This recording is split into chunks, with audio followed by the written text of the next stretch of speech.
Livro Tire a Morte da Sua Vida, primeiro capítulo. A morte na história da humanidade. Tudo indica que a morte sempre representou um papel relevante na história da humanidade. Assim como em nossos dias, na antiguidade, ela era vista como cruel, sendo detestada em outros casos. Era tida como uma simples passagem, depois da qual a vida continuava a existir, com os mesmos percalços e alegrias com que aqui deparávamos. E em outros, conforme veremos adiante, difícil de ser aceita como o fim de tudo. Em vista disso, pela forma como eram tratados os mortos desde a pré-história, havia uma crença de que existia outra vida e, aos poucos, foi se tornando clara a certeza de que iríamos para algum lugar. É verdade também que, aliado a esse pensamento, outro ganhava força entre os seres humanos, o de que havia um medo patente de que os mortos voltassem para perturbar os chamados vivos, entre aspas. Parece que as formas tradicionais de sepultar os mortos, além do respeito por aqueles que partem, no fundo de suas intenções, reclamavam a certeza de que, enterrando e colocando pedra sobre pedras, o monte de areia e barro, o moribundo não retornaria para assustar os que ficavam. Havia tribos na pré-história que deixavam partes do esqueleto na entrada das cavernas como forma de os mortos não voltarem para sua habitação.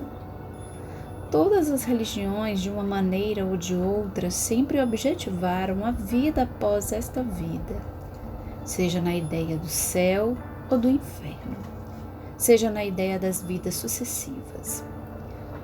No modo em que cada civilização demonstrava o ritual para com a morte, existia, por assim dizer, uma crença específica dentro de seus usos e costumes. Desde o período paleolítico, de 600.000 a 10.000 antes de Cristo, o morto já era enterrado sobre as pedras com seus pertences e coberto de ocre vermelho que lembrava a cor do sangue. Dessa forma, demonstrava-se acreditar numa vida para ele. Mas foi, na verdade, no período neolítico, 10.000 antes de Cristo, que se descobriram vestígios dos primeiros túmulos vedados, colocados em locais específicos para esse fim, que foram chamados de cemitérios. De forma geral, nesse período da história do homem, quando ele morria, todos os seus pertences, tais como chamados flechas e oferendas, o acompanhavam para que pudessem utilizá-los no outro mundo por ocasião de sua estada.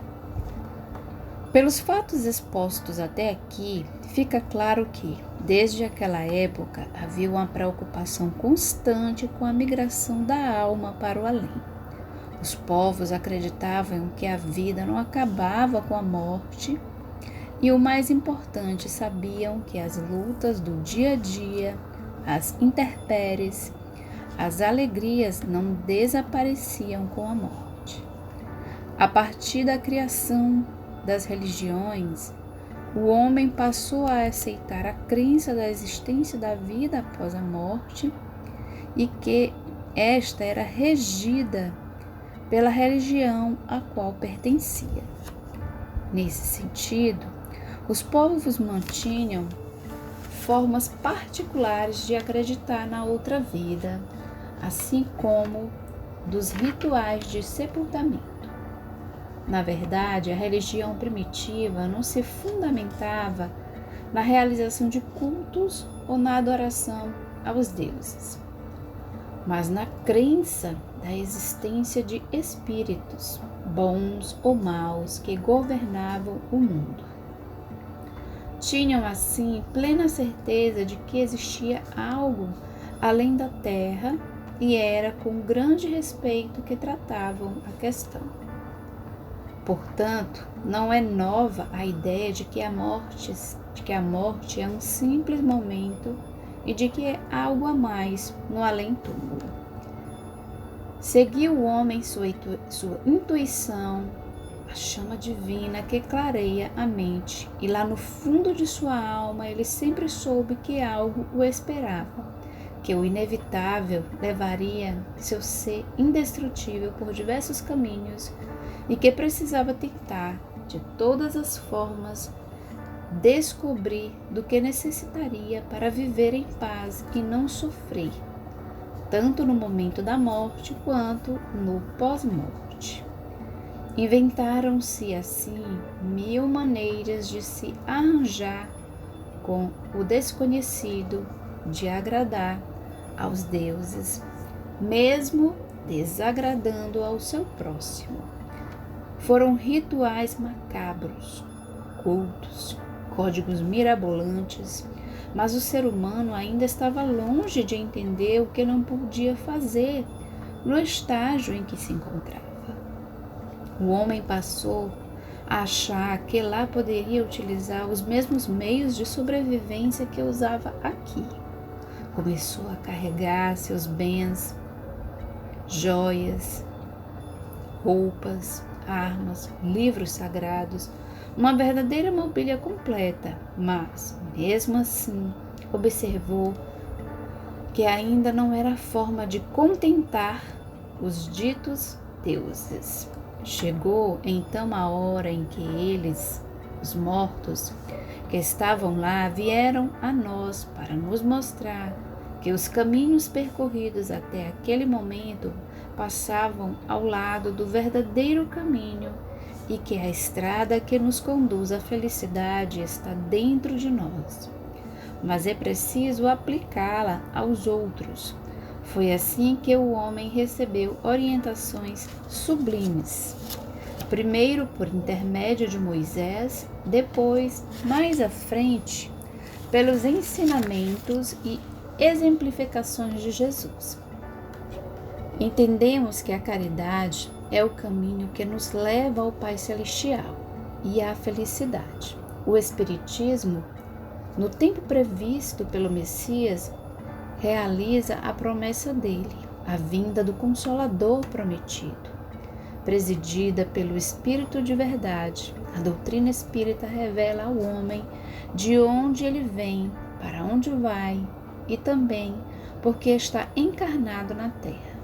Entendemos que nossos atos e pensamentos, quando dirigidos para o bem, nos conduzirão ao findar-se a vida no corpo físico, a um destino melhor de paz e felicidade. Mas cada religião tentou incutir no homem sua forma de encarar a morte. Cada uma tentou apresentar ao ser sua interpretação da morte, obviamente, sempre tentando ajudá-lo. Diremos que, de certa forma, o tranquilizar, mesmo que essa forma não contivesse em suas bases nenhuma intenção de ascender o homem a uma realidade superior, mas simplesmente de torná-lo adepto do culto que se professava. Assim, ao longo da história, cada civilização foi formando seu conceito sobre a morte, fornecendo ao homem meios para que ele acredite que a vida continua como vida e que Deus colocou no coração de cada um o verdadeiro conhecimento sobre a morte, para um dia descobrirmos que ela representa apenas um momento e não uma eternidade. Para entendermos de maneira clara e objetiva o que acabamos de dizer, passamos a analisar como funciona as diversas formas de encarar a morte em algumas civilizações. Mesopotâmia. A Mesopotâmia era uma região formada por vários povos em que se destacavam os acádios, os amoritas, os elamitas, os caldeus e os sumérios. Foram os sumérios que forneceram as bases religiosas para a Mesopotâmia. Possuíam uma tríade de deuses principais, que eram Anu, deus do céu, Enlil, deus da atmosfera, e Enki-Ea, deus das águas, os quais acreditava-se estavam sobre a terra. No contexto geral, haviam muitos deuses. Do estudo sobre essa religião não se conseguiram muitos dados, e é provável que tenha sido descoberta apenas boa parte dessas divindades. Os homens eram servidores dos deuses, pois os cultuavam, fazendo oferendas e homenagens.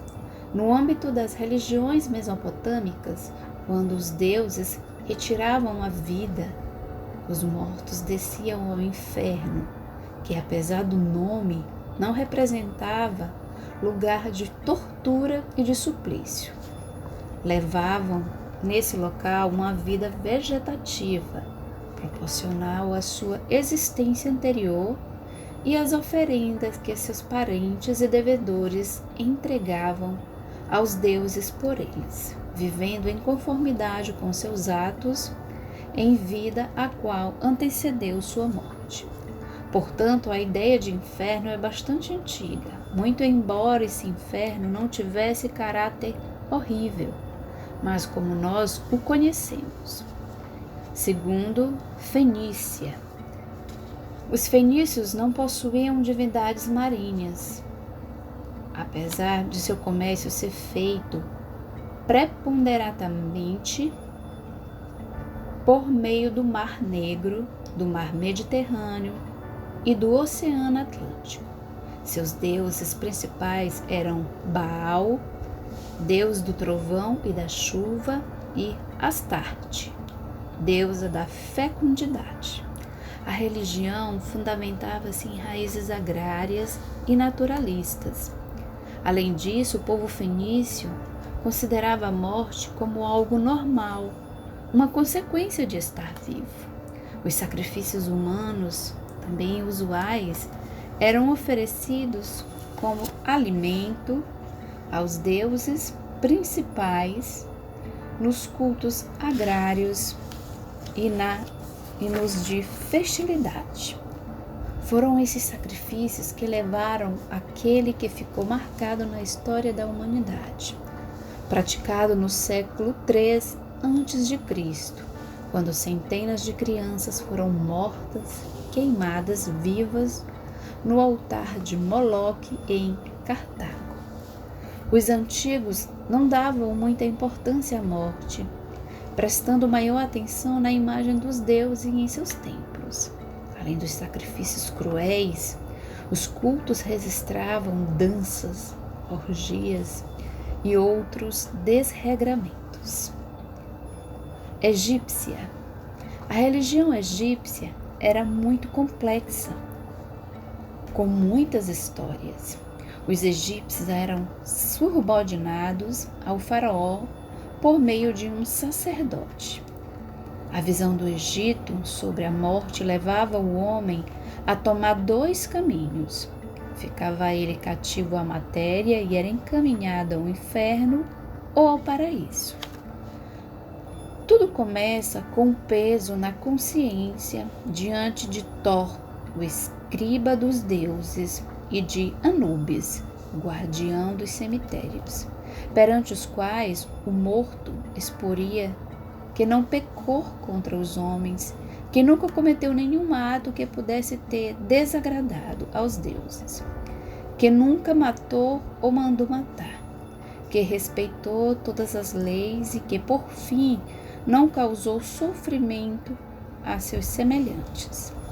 Depois, mostrando-se arrependido, aguardava a verificação de Thor e de Anubis.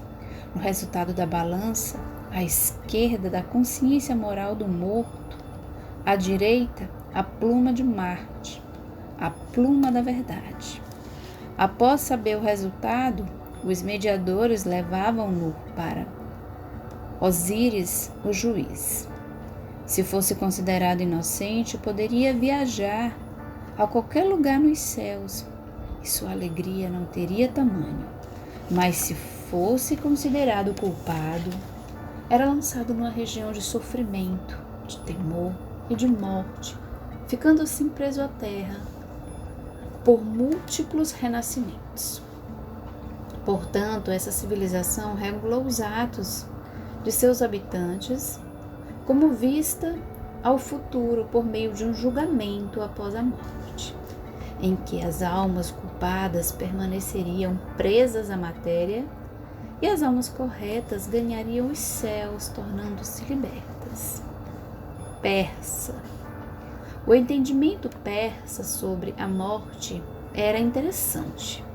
Talvez o maior legado que essa civilização deixou como criação própria tenha sido a religião e os seus preceitos, pois as virtudes que ela recomendava aos seus fiéis eram numerosas e visavam as condutas políticas, econômica e social, tais como respeito aos contratos, obediência ao governante, amor ao próximo, amizade aos pobres, entre outras, que formavam um rol extenso de indicações virtuosas. Zoroastro fundou a religião persa por volta do século VII a.C. e instituiu a existência de um Deus do bem e outro do mal, sendo aquele conhecido por Hormuz, Mazda e este por Ahriman.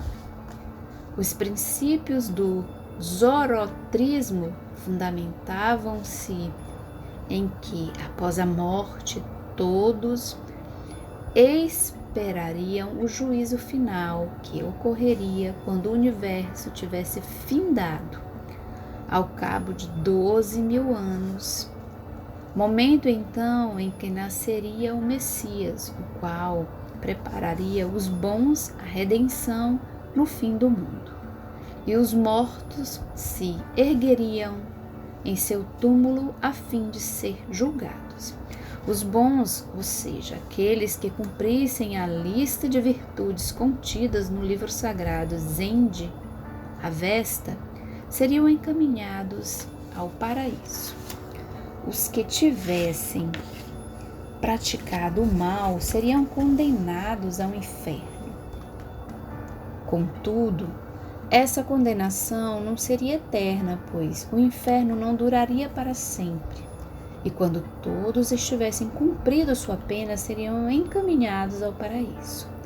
Foi assim que, por meio desses preceitos religiosos, o povo persa foi conduzido por uma das religiões mais avançadas de sua época, com algumas inovações que influenciariam em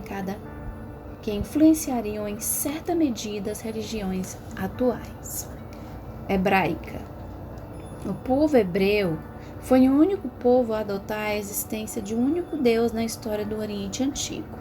A antiga civilização hebraica, passou a ser considerada Estado de Israel a partir de maio de 1948, quando se tornou independente por um nacionalista judeu conhecido por David Ben-Gurion, passando então a condição de país, contudo permanecendo sua religião como judaica.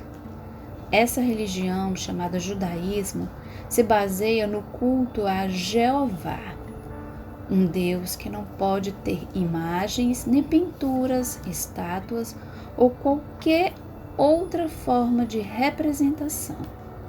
Por intermédio da lei de Moisés, composta de 2 partes, A lei de Deus, os 10 mandamentos, o Decálogo, recebidos no Monte Sinai, e a lei civil estabelecida por ele mesmo.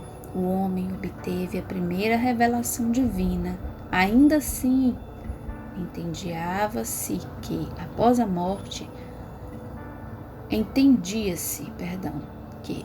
morte, a humanidade se defrontaria com o céu ou com o inferno. Jeová revelava-se diretamente ao povo de Israel. Dizia que aqueles que seguissem as leis e os mandamentos estavam salvos e iriam para o paraíso. Contudo, aqueles que não fizessem assim seriam lançados pela ira do Senhor ao inferno. Como notamos, essa religião também exerceu uma influência muito grande no futuro das religiões, principalmente no cristianismo. Grega. Apesar de não ter um único poder político, a Grécia basicamente seguia uma única religião. Era politeísta e antropomórfica, ou seja, possuía muitos deuses e estes tinham forma humana. Contudo, existiam também os heróis ou semideuses que dominavam os sentimentos e a imaginação do povo grego. O principal deus da Grécia chamava-se Zeus, o rei dos deuses.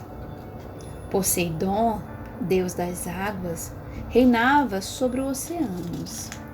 Hades era deus do mundo inferior ou do inferno. Havia muitos outros que comandavam as ações da morada eterna onde viviam. O Monte Olímpio, o local mais alto da Grécia, nesse lugar era realizada a chamada Assembleia Divina. Na Grécia já se presenciava certo conhecimento do além-túmulo. Existia a ideia do julgamento final, quando os justos, aqueles que andaram com a verdade, iriam para um lugar de felicidade nos campos elíseos. Já aqueles que fossem ímpios, maléficos e tivessem desrespeitado a vontade dos deuses, seriam lançados ao Tártaro.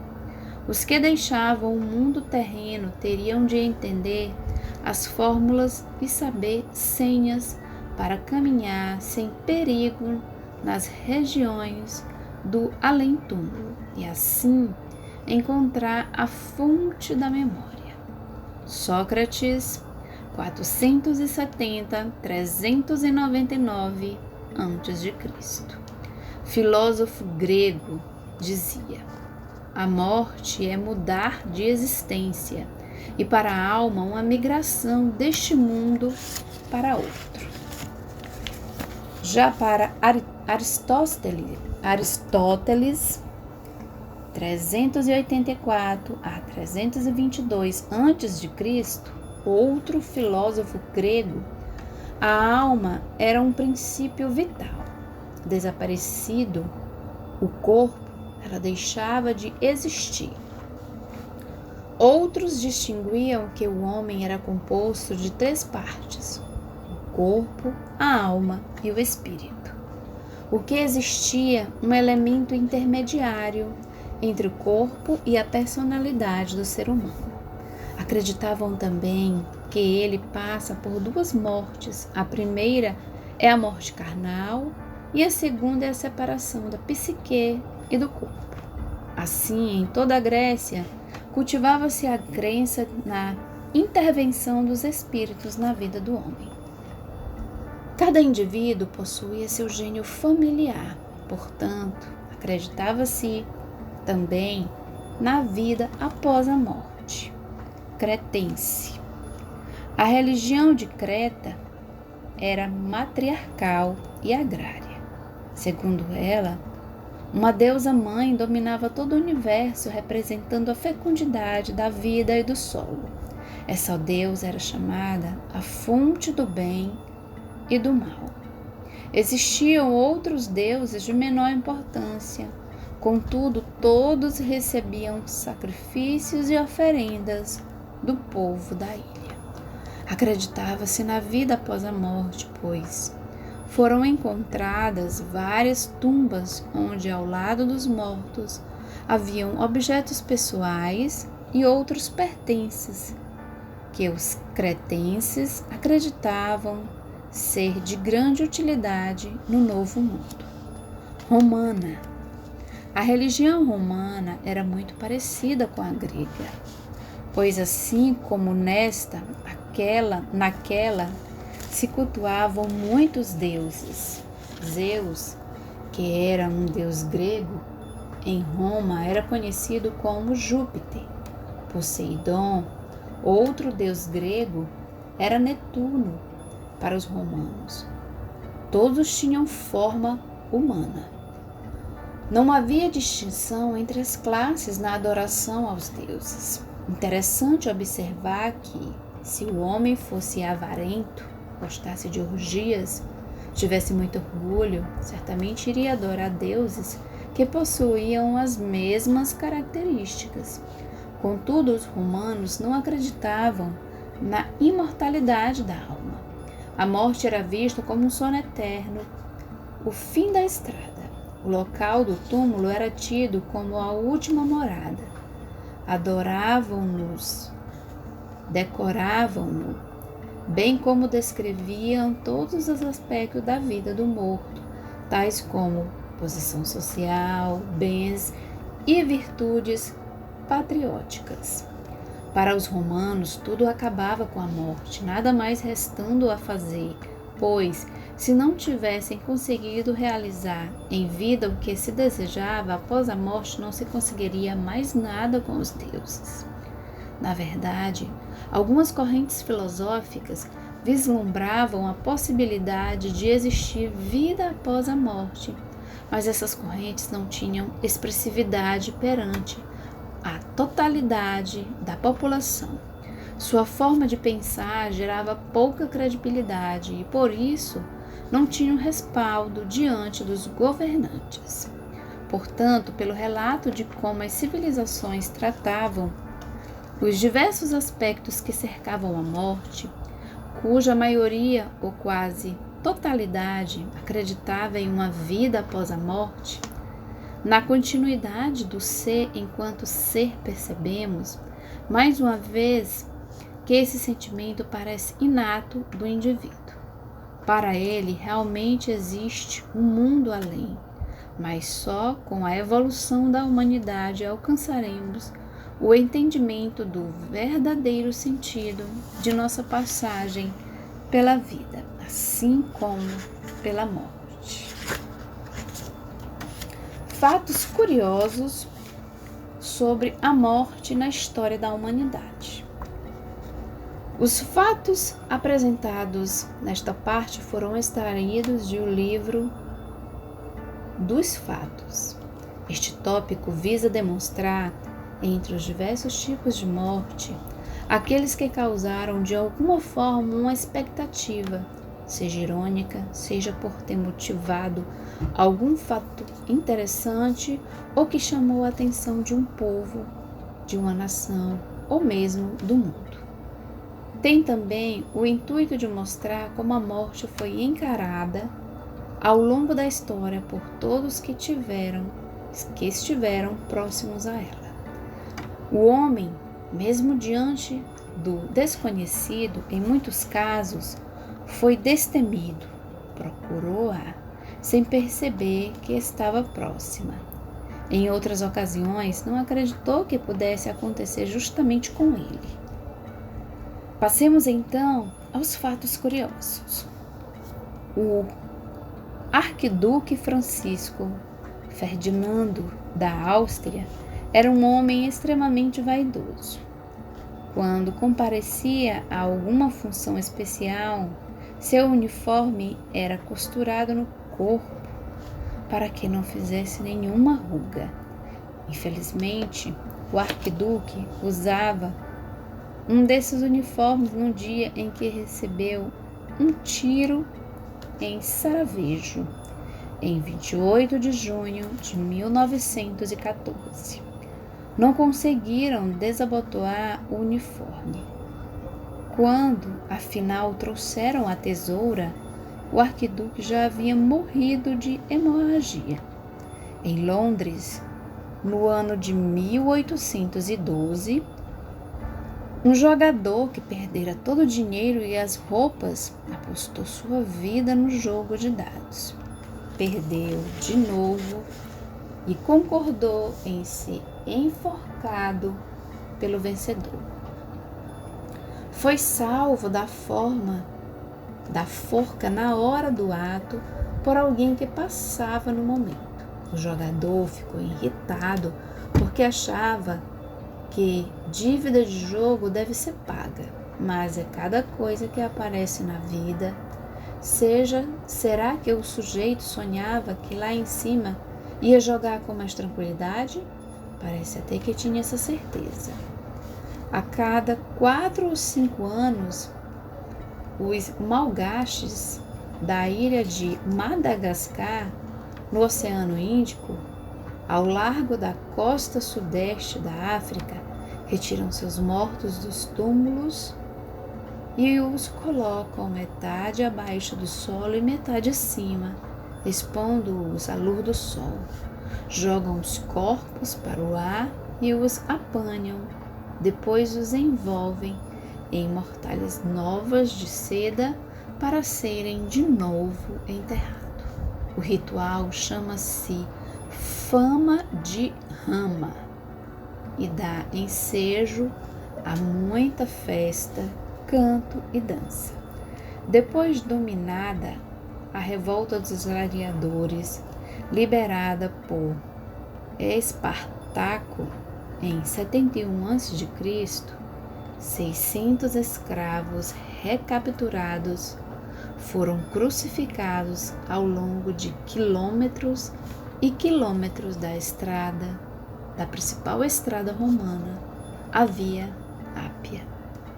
Francis Bacon, 1561 a 1626, o campeão elisabetano do método científico, morreu quando procurava um meio de conservar os alimentos.